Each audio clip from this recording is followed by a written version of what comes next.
Today I've come to Llandudno's church graveyard near Llandudno. I'm going to show you some of the notable graves here. Afterwards I'll travel to nearby Llandudno to show you another notable grave. The cemetery is located next to the Irish Sea, and the first grave that we'll visit is of an Irishman, James Cecil Park. He's often referred to as Ireland's greatest ever sportsman.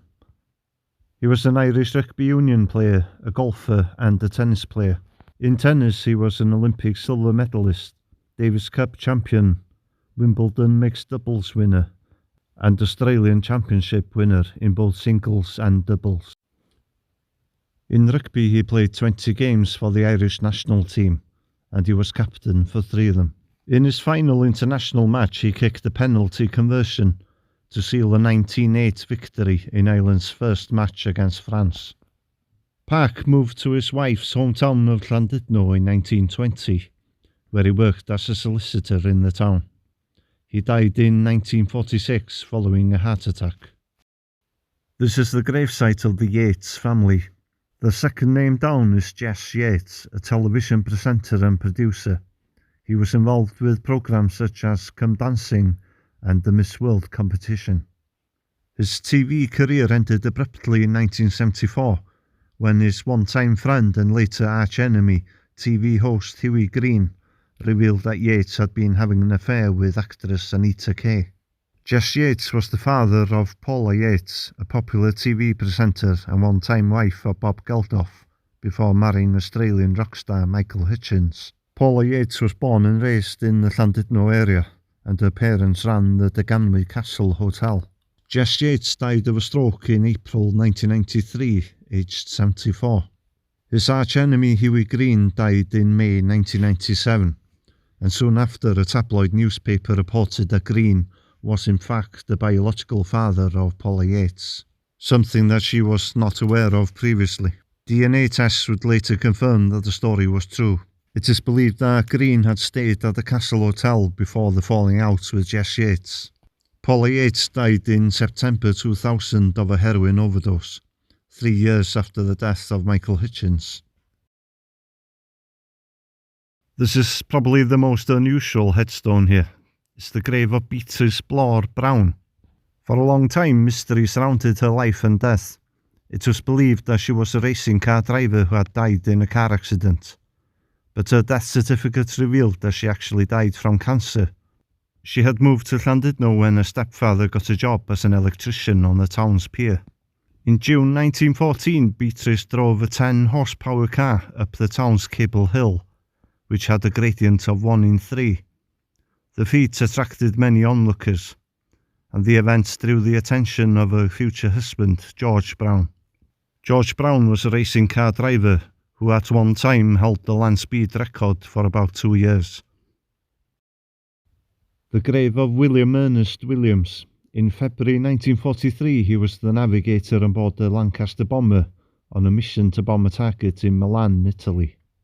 The crew were engaged by an Italian fighter plane, whose machine gun fire burst the petrol tank and damaged the navigation system.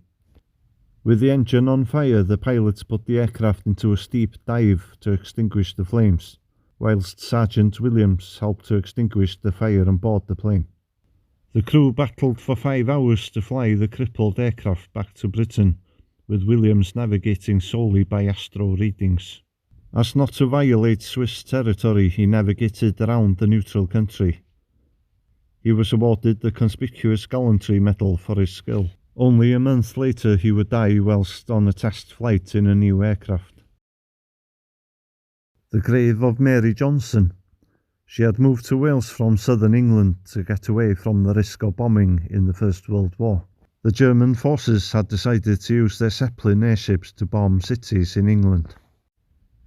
Mary visited her daughter in Ireland in 1918, but on her return journey to Wales, the ship she was travelling on was torpedoed twice by a German submarine, and more than 500 people died, including Mary.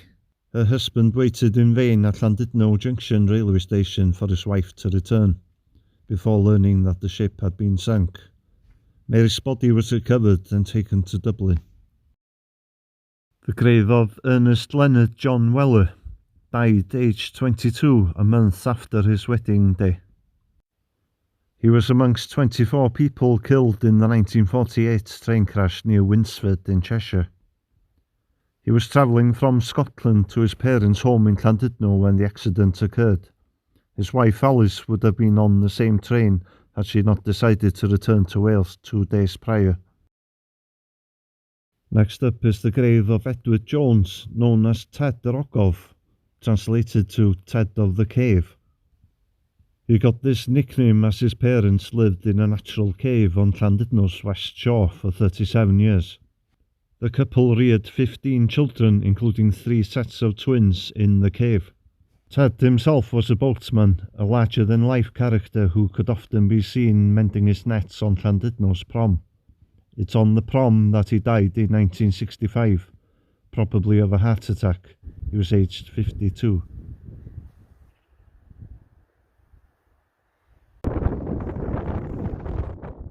And with only a mild case of hypothermia, I leave Llandudno and drive to Llandrillo and Rhos to St Rillo Church.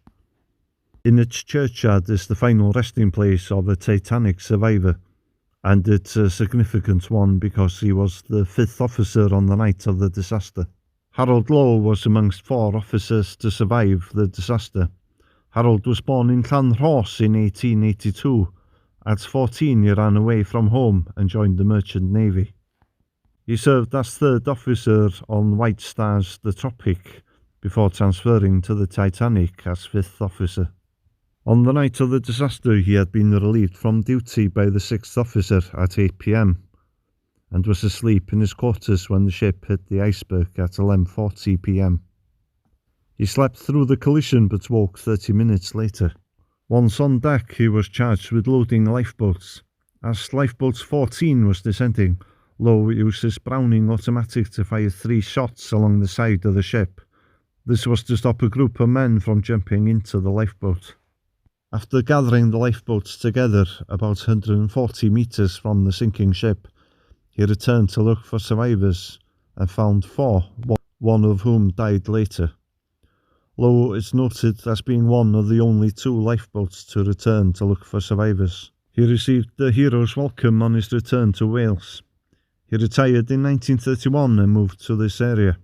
He died of hypertension on the 12th of May 1949 at the age of 61. Harold Lowe is depicted by Ioan Gruffudd in the 1997 film Titanic.